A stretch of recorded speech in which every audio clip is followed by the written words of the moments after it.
Juste un autre aplomb, une corneille est posée sur une branche. Dans quelques secondes, elle va s'envoler.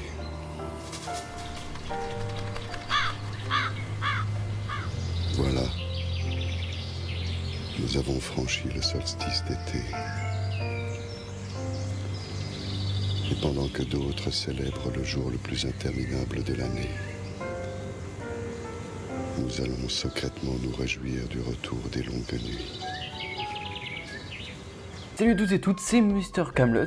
Alors avant que la vidéo commence pleinement, n'hésitez surtout pas à me le dire en commentaire comment vous avez découvert vous-même Camelot.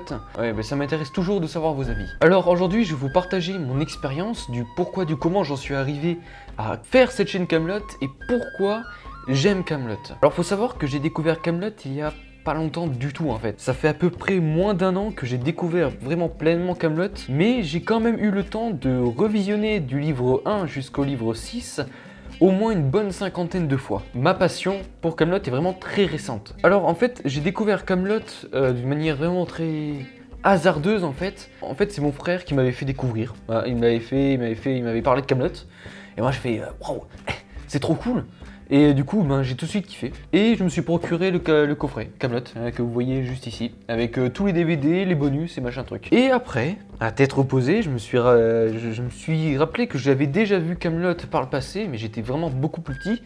Et j'ai remarqué que quand j'étais beaucoup plus petit, l'humour ne m'atteignait pas en fait. J'ai l'impression que Camelot c'est fait pour des personnes qui ont au moins un peu de vécu et qui ont des expériences qui sont assez similaires et c'est ça qui est drôle en fait. Camelot c'est un peu une caricature, surtout pour certains épisodes, une caricature de la société d'aujourd'hui et des discussions familiales d'aujourd'hui. Et c'est ça que j'ai remarqué vraiment une fois quand je me suis vraiment plongé dans Camelot. Alexandre Astier était vraiment un chef d'œuvre dans sa manière d'écrire et surtout de choisir les acteurs, parce qu'il faut savoir qu'Alexandre Astier n'a jamais passé de casting, sauf pour le Roi Burgonde et Cadoc je crois. Mais sinon pour le reste, comme pour Perceval, Lancelot ou peu importe, par exemple Franck Pittiot, celui qui joue Perceval, il l'a juste choisi parce qu'il l'avait déjà vu jouer dans des courts-métrages ou même encore au théâtre. Et il a toujours eu le don pour repérer les bons acteurs et leur donner un personnage qui les correspond le mieux. Et on le ressent tout de suite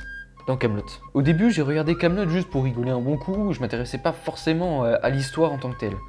Et après, une fois que je me suis vraiment penché sur le boulot des acteurs et l'écriture en profondeur, c'est hyper profond. L'histoire est bien apportée par l'humour, tout ça. C'est Camelot, il y a un petit quelque chose qui est dans Camelot et qui me fait apprécier totalement la série. Pour moi, c'est la meilleure série, ou du moins la série française la plus aboutie, que ce soit niveau tout en fait. C'est niveau tout. Elle qui tient ma vie captive dans tes yeux, qui m'a l'âme ravie d'un sourire radieux, viens